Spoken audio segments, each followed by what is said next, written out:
Hey guys, this is Doctor McFarland, and I'm back again for another edition of the Fractal FM9 video series. And I'm just using the user interface as you see it on the unit itself. I'm not using any special FM9 edit software on my computer because I want you to learn how to actually use the unit without having to rely on anything else. Because this is going to better prepare you for in those heat of the battle moments when you need to reach over and adjust something on the fly. And if you're not familiar enough with the unit, you're not going to know where to go to adjust your settings. So in this video, we're going to keep expanding on our basic preset that I made in a previous video. So we're going to hit the value button, and this brings us into the layout screen. Now you can zoom in and out like I've shown before in a previous video. And we can go in and we can bypass certain elements, all that we want. We can also delete a block, which I don't want to do that right this second. And we can add cables and we can do controllers.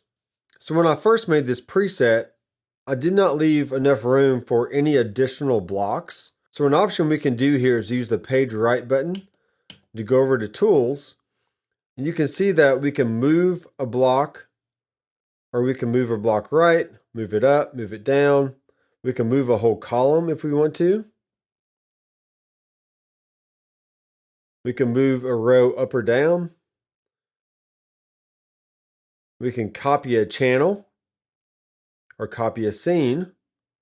We can swap scenes and so on. So there's a lot of different options here. I kind of wish there was a way to insert something. But let's just say, for example, that we want to take this whole column, we're going to move it over. So move column left, and I'm going to push the C encoder to execute. And we're just going to move it all the way to the left.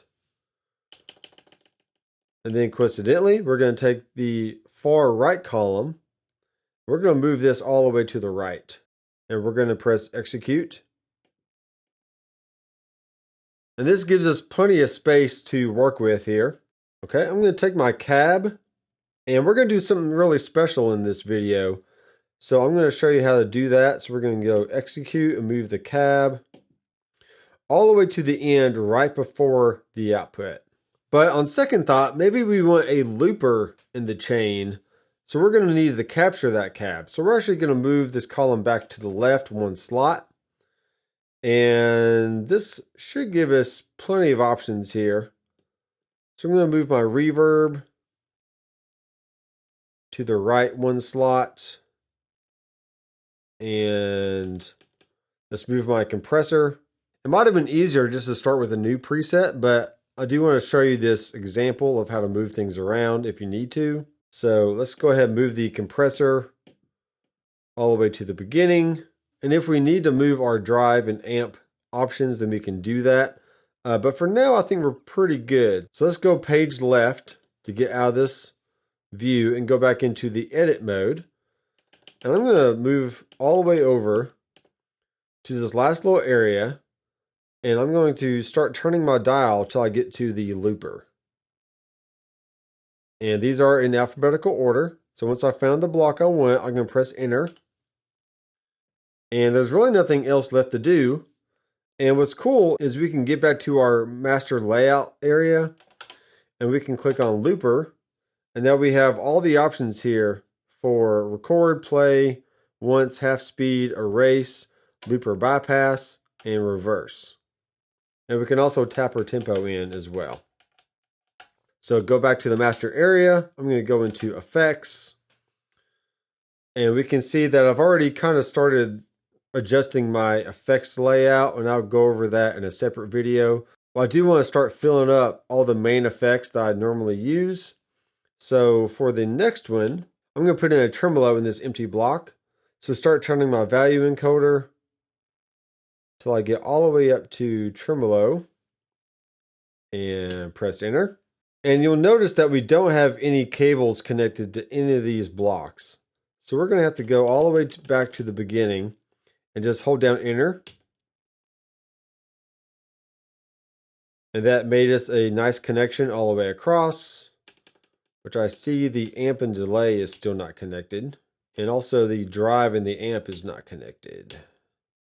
Okay, so as you can see, all you have to do is just go to the first block you want to start connecting, press enter, and then those two blocks are going to blink back and forth. And then you can select the second block and press enter, and that's going to create a cable from one to the next. Now, with this in mind, this is actually something very good that I want to show you now, is I'm going to go to my looper block, and I'm going to add another output in case I want to send this preset to an external amp that has probably a preamp in or a effects return, and also be able to send my output 1 to the front of house or a recording interface. So highlighting the looper, I can press enter, and it's currently blinking back and forth between the looper and the output. So I'm going to move my encoder down until I see the second block blinking, and I'm going to press enter. And that created a cable from the looper block down to this empty block. And now with the block highlighted, I can turn my value encoder till I get to output 3 and press enter.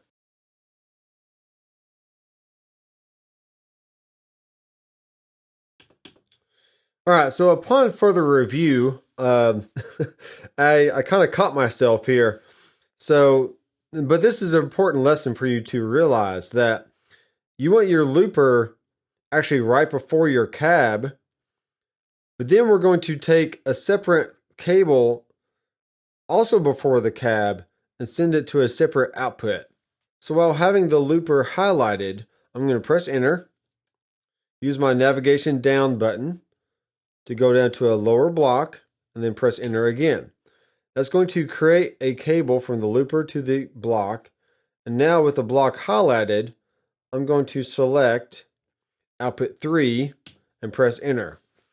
What this is going to allow me to do is send the full signal out to output 1, including the cab, but then I'm tapping the output of the looper and then also sending it to out 3, which will bypass the cab and anything going out of output 1. And this allows me to send it to an effects return or a power amp in of an amplifier, or even just a power amp in a separate cab, whatever options you have. And this gives you the ultimate flexibility in being able to route things to either an amp on stage and also front of house, or quite possibly an audio interface. So sorry if that was a little confusing, but I did have to think about it myself, and that's going to be the best option to get the best of both worlds, with an amp on stage minus the cab and sending your full signal to a front of house engineer when you're playing live. So there may be a few other options I want to incorporate in here, maybe like a volume pedal or a phase or flange before my dirt. And I'm only at 41%. So let's go back to our tools area here, and let's scroll over to the drive, and let's move that to the left a few blocks. And then let's go to the amp, and we can either use a C encoder or just press enter. That also moves any block you want around. And let's go over to our tremolo, and let's move that to the left. So we have tremolo, delay, reverb, and so on. And I might want to add in one more effect. So let's leave a space between the trem and the delay, and that should work okay for that. Okay, so now we're going to add in a volume block. And since V is at the end of the alphabet, I'm just going to scroll to the left. So instead of scrolling all the way through, and we're going to add in a volume, and then go over another block, and let's go to a multi-delay, which I really like. The multi-tap delay sounds really good. It has a lot of ambient options. So if you want to keep a regular reverb intact, you can do that. And then just add in the multi-tap delay. So press enter there. And maybe just for fun, we're going to add in one more block and have another reverb right here. So check this out. We're going to press enter, move our navigation down, press enter again, and then we're going to press enter a second time to go back up to our looper. So we've created an extra block with 2 cables, and this is essentially going to be another reverb or any other effect we want that's going to be in parallel to the current reverb that we have. And we could have put the multi-tap delay down in this other row as well, which might be really cool. So let's go down to here, and we're going to add in another reverb, which is really the whole reason why I got the FM9, because I had the AX8 before, and it only allowed you to have 1 reverb block, which is really a bummer. And I wasn't a fan of that. So I got rid of that, got the FM9, and I think I'm going to be much happier with this decision. So the volume block, I'm actually going to set up for a auto swell type effect, and I will go over that in another video. But as of right now, I have an input, a compressor, a drive block, which actually has 4 separate channels to it, and I have those assigned to these blocks right here. So I'll show you how to set that up in a future video. Then I have my amp, my volume, my tremolo, multi-tap delay, a regular delay, 2 reverbs, a looper, a separate output, 3 going to an amplifier.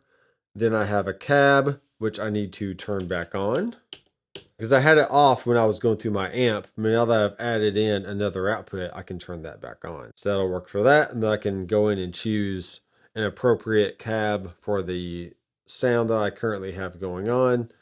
Then I have my output 1. So I'm going to go ahead and store this. And this is still going to be basic.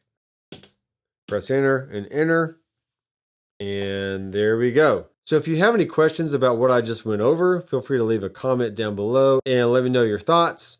I am right on the cusp of passing 12,000 subs here on YouTube.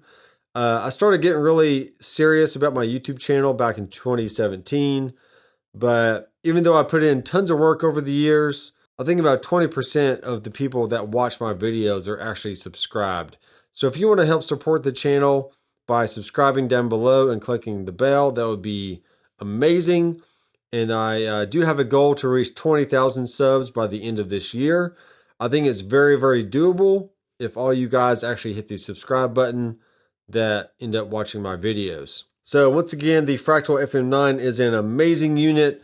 I've been playing it for hours on end, and it just sounds great. So I'm very happy with this unit, and I look forward to making many more videos with it now and in the future. So thanks guys for watching. I am Dr. McFarland. I will see you in the next video. Keep rocking.